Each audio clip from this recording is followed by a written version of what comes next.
Doctor अजीज खान, आपने अपने 90 seconds तक मैंने सुना, आप कह रहे हैं कि इस पे डॉक्टर अजय आलोक रिस्पॉन्ड करेंगे। डॉक्टर अजय आलोक, मैं जनता के सामने फैक्ट रखना चाहता हूं, ये आर्ग्यूमेंट दे रहे हैं कि यूथ और विमेन आपके अगेंस्ट इस बार वोट करेगी, उसका आप जवाब देंगे, पर जनता को फैक्ट पता होना चाहिए डॉक्टर अजीज खान, जो मेरे पास डेटा ये सजेस्ट कर रहा है कि 1999 से अगर 2019 को मैं कंपेयर करूं तो 1999 में कांग्रेस को यूथ का वोट परसेंट मिला था 27% और जनरल व्यास जी सुनिएगा, बीजेपी को मिला था 26%। 2014 में कांग्रेस को यूथ का परसेंटेज मिला 19 और बीजेपी को 34, और 2019 के अंदर बीजेपी को यूथ का वोट परसेंट मिला 50% और कांग्रेस को 19%। तो 2 दशक के अंदर बीजेपी मेन डोमिनेटिंग प्रेफरेंस हो गई यूथ की और कांग्रेस हो गई सेकंड डोमिनेटिंग प्रेफरेंस यूथ की। तो अजय आलोक जी, डॉक्टर अजीज खान कह रहे हैं कि अब यह भी परिवर्तित होने वाला है, इनकी बात का रिस्पॉन्ड करिए डेटा जनता के सामने। अजीज खान, डॉक्टर अजय आलोक। आऊंगा जी, सिर्फ यूथ और नारी शक्ति की बात की जी, इन्होंने सिर्फ यूथ और नारी शक्ति की बात की। हम लोग तो ज्ञान की बात करते हैं, GYAN, गरीब, युवा, अन्नदाता और नारी, ये चारों हमें वोट देंगे। अजीज जी, क्या कीजिएगा आप?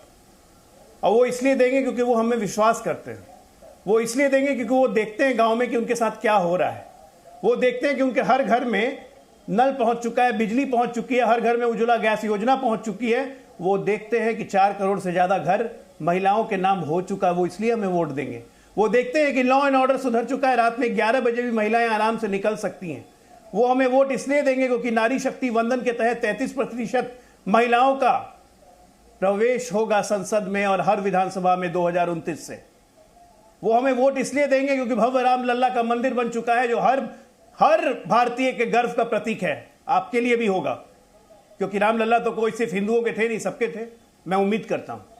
वो हमें वोट इसलिए देंगे कि धारा 370 हटाकर, आप समाजवादी कहते हैं अपने आप को, और 370 हटाने का विरोध करते थे। उस धारा 370 में जिसमें आरक्षण नहीं थी दलितों को और अति पिछड़ों को, उस धारा 370 में जिसमें वंचितों को और दलितों को नौकरी नहीं मिल सकता था, उस धारा 370 को जिसमें महिलाओं को अधिकार नहीं मिलता था, वो हमने हटाया और आपने विरोध किया। किस बात के समाजवादी आप? ये तो बात आपकी हो गई। मैं ये कह रहा हूं जी को बताता हूं जी, मैं कह रहा हूं डॉक्टर जालोक जी, डॉक्टर जालोक देखिए, मैं ये कहना चाह रहा हूं, डेटा सजेस्ट नहीं कर पा रहा मुझे आदिल खान और राजीव रंजन जी, मैं आऊंगा संजय शर्मा, आदिल खान, संजय शर्मा और डॉक्टर और राजीव रंजन को लेके आइए। देखिए, मेरे को डेटा ये सजेस्ट नहीं कर पा रहा है, जितने भी मैं डेटा को एनालाइज करूं, कि ग्राउंड पे इंडिया अलायंस कैसे डिफीट करेगा। आदिल खान जी, मुझे एक बात बताइए, आज आप ओपनली मेरे शो पे क्या कहेंगे कि राहुल गांधी जी इंडिया अलायंस के प्राइम मिनिस्टरियल कैंडिडेट हैं, हां या ना? क्या आप एक्सेप्ट करेंगे, एंडोर्स करेंगे आज की तारीख में? क्योंकि अभी तक अगर नरेंद्र मोदी के खिलाफ इतनी बड़ी हवा है राजीव रंजन जी, तो इंडिया अलायंस ने अभी तक अपना लीडर क्यों नहीं डिक्लेयर किया है? जब मल्लिकार्जुन खड़गे जी को अरविंद केजरीवाल जी और ममता बनर्जी जी ने प्रपोज किया था कि वो इंडिया अलायंस के लीडर बनेंगे राजीव रंजन जी, तो मल्लिकार्जुन खड़गे जी ने उसको ओपनली एक्सेप्ट नहीं किया। तो इंडिया अलायंस अभी लीडरलेस है, ओपनली लीडर नहीं डिक्लेयर किया कोई प्राइम मिनिस्टर कैंडिडेट का। तो आदिल खान जी, कैसे नरेंद्र मोदी के खिलाफ हवा है जब कोई लीडर ही इंडिया अलायंस का लीडर रहने के लिए तैयार नहीं है, पीएम कंटेस्टेंट रहने के लिए तैयार नहीं? आदिल खान और राजीव रंजन। आ रहा हूं संजय शर्मा जी, मुझे पता अभी तक आपके पास नहीं, आ रहा हूं, तुरंत आऊंगा आपके पास। आदिल खान। देखिए प्रदीप भाई, इंडिया अलायंस ने बहुत पहले तय किया था कि ये चुनाव ऐलान। बोलिए आदिल जी। देखिए प्रदीप भाई, इंडिया अलायंस ने बहुत पहले ऐलान कर दिया था कि हम चुनाव के बाद अपना लीडर चुनेंगे, चुनाव के बाद। तो इस पर मुझे लगता है कोई बहुत ज्यादा सवाल नहीं पूछना चाहिए।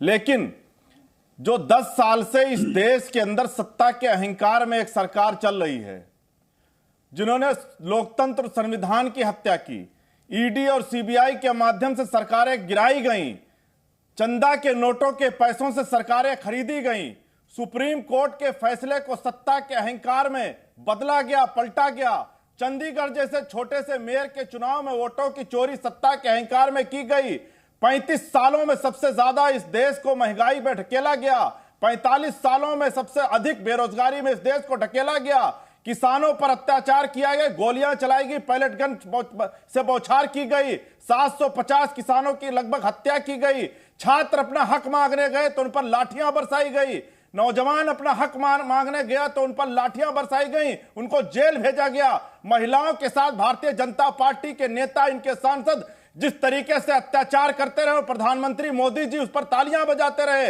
नौजवानों को पीटा गया, लोगों की आवाज को खामोश किया गया। और तो और अब एक नया आधुनिक घोटाला हुआ है, जो देश का सबसे बड़ा घोटाला हुआ, जिसमें कहा गया कि तुम मुझे वोट दो, हम तुमको काम देंगे। सीबीआई और ईडी के माध्यम से डराकर धमकाकर लोगों से चंदा लिया गया। इस पर यह देश सवाल पूछेगा।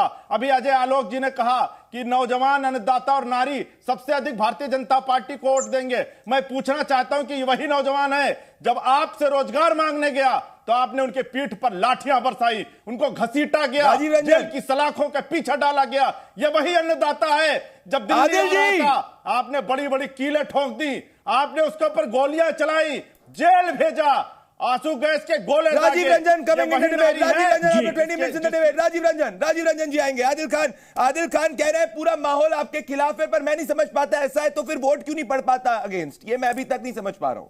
राजीव रंजन देखिए, सबसे पहले लोकतंत्र संविधान, प्रदीप भाई आप इस बार समझेंगे जब वोट पड़ेगा तो।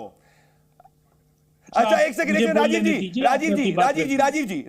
जी मेरे को 5 सेकंड देखिए, सबसे पहली मेरे को 5 सेकंड आने दीजिए, फिर मैं आपको अनइंटरप्टेड 90 सेकंड दूंगा, निश्चिंत रहिए, क्योंकि उन्होंने मुझे खुद बोला है, करके समझेंगे। देखिए जो होगा तो पता चल जाएगा आदिल भाई, पर मैं आपसे ये कह रहा हूं जो मैं कह रहा हूं, इमेजिन करिए आम आदमी पार्टी में इस वक्त जो है सुप्रीमो लीडर जो है अरविंद केजरीवाल जी है, तो पता है आपको कि अरविंद केजरीवाल जी के नाम पे वोट पड़ता है, इसीलिए अरविंद केजरीवाल जी लीडर है। इंडिया अलायंस में आप लोग किसी को लीडर डिक्लेयर नहीं कर पा रहे क्योंकि आपको पता ही नहीं कि कौन नरेंद्र मोदी के सामने वोट ला सकता है। ये मेरा आर्ग्यूमेंट है। राजीव रंजन अब कृपा करके अब मुझे बोल लेने पूरी तरीके से Rajeev ji, the floor is yours. Flow इससे अफेक्टेड होता है। देखिए, सबसे पहली बात तो यह है कि ये लोकतंत्र, संविधान, हिंदुस्तान, ये कुछ ऐसे शब्द हैं जो किसी भी अलायंस की कॉपीराइट नहीं है। और ये जो ट्रैक रिकॉर्ड है इंडिया ब्लॉक के तमाम पॉलिटिकल पार्टीज का, करप्शन के चार्जेस से लेकर पार्टियों को आंतरिक लोकतंत्र के नाम पर जिस तरीके से नेतृत्व थोपने की प्रवृत्ति रही है, मनमाफिक नेतृत्व थोप करके वहां आंतरिक लोकतंत्र का गला घोटने की जो एक प्रवृत्ति रही है, इसको अब पूरा देश समझ रहा है। मनमानी उनको बोलने दीजिए, उनको बोलने दीजिए आदिल भाई, उनको बोलने दीजिए, उनको बोलने दीजिए, उनको बोलने दीजिए। 20 मिनट बाद डिबेट में, वो 20 मिनट बाद डिबेट में, उनको बोलने दीजिए। आदिल जी डिबेट का कॉन्टूर दूंगा। 4 लोग ऑपोजिशन की तरफ से, 4 लोग ऑपोजिशन की तरफ से, राजीव रंजन को बोले दीजिए। राजीव रंजन, हाँ उनको बोलने दीजिए जी, बोलिए राजीव रंजन। देखिए, सबसे पहली बात तो यह है प्रदीप जी, जो इंडिया की आपने कहानी बताई, इंडिया के सूत्रधार बिहार के मुख्यमंत्री नीतीश कुमार जी, उनकी कोशिशों के कारण इंडिया का एक सांगठनिक आकार बनने लगा था।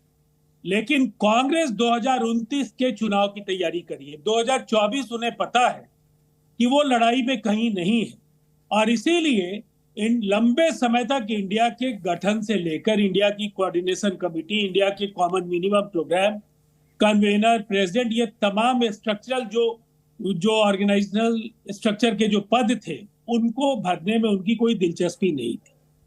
और मैं तो आप पार्टी की भी बात कहूंगा कि अरविंद केजरीवाल जी ने भी कहा कि 2024 के बाद 29 का जिक्र करते उन्होंने कहा कि हम लोगों की स्थिति उस समय ज्यादा बेहतर दिखेगी। तो ये कमोबेश ईमानदार स्वीकारोक्ति है कि 2024 ये मुकाबला एक तरफा है।